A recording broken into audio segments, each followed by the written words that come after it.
വന്നത് പാഴായില്ല. അതിഥി ഈ കാണുന്ന മാളത്തിലങ്ങനെ മടങ്ങിയിരിക്കുന്നുണ്ട്. ഞാൻ ഇങ്ങനത്തെ സാധനങ്ങൾ ഉപയോഗിക്കുന്നതല്ല, എന്നാലും ഇതൊരു ഹൂക്കല്ല, ഒരു കമ്പിയുടെ അഗ്രം വളഞ്ഞതാണ്. ഇത് ഈ മാളത്തിനകത്തായി കരിങ്കല്ലിട്ടിനകത്തായതുകൊണ്ട് നമുക്ക് പെട്ടെന്ന് കൈയിട്ടിങ്ങ് എടുക്കാൻ പറ്റും. ഇതൊരു ശ്രമം നടത്തി നോക്കാമെന്നുള്ളതേ ഉള്ളൂ, അല്ലാതെ ഇത് വിജയിക്കണം എന്നില്ല.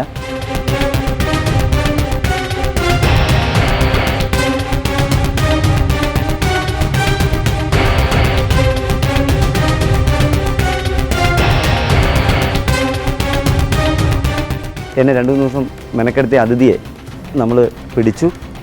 അദ്ദേഹം പടം സ്കിൻ ഷെഡ് ചെയ്യും, ചട്ട പൊടിക്കുന്നു. അതുമാത്രം ഇദ്ദേഹത്തിൻ്റെ ദേഹത്തൊക്കെ എന്തോ മുറിവുണ്ട്. കാരണം എനിക്ക് സംശയം തോന്നുന്നത് ഇവിടെ ഏത് വീട്ടിൽ ഈ അതിഥി പോയി കടന്നു പോയപ്പോൾ ആരോ മണ്ണെണ്ണ ഒഴിച്ചിട്ട് പൊള്ളിയ ഒരു പാടാണ് ഈ കാണാൻ കഴിയുക.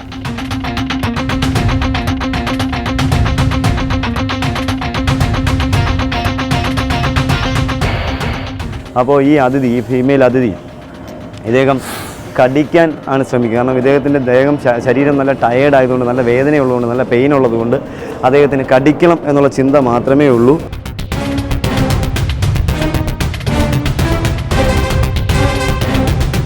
എന്തായാലും ഇദ്ദേഹത്തിൻ്റെ ചട്ട പൊഴിയണമെങ്കിൽ വെള്ളവും വേണം, ചൂടും വേണം.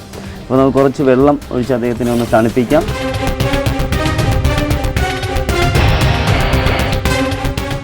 നമ്മളെന്തായാലും ചട്ട പൊഴിക്കുന്നില്ല, കാരണം ദേഹത്ത് മുറിവുള്ളതുകൊണ്ട് ചട്ട പൊഴിപ്പിച്ചിട്ട് കാര്യമില്ല, താനേ അങ്ങ് പൊഴിഞ്ഞു പോട്ടെ.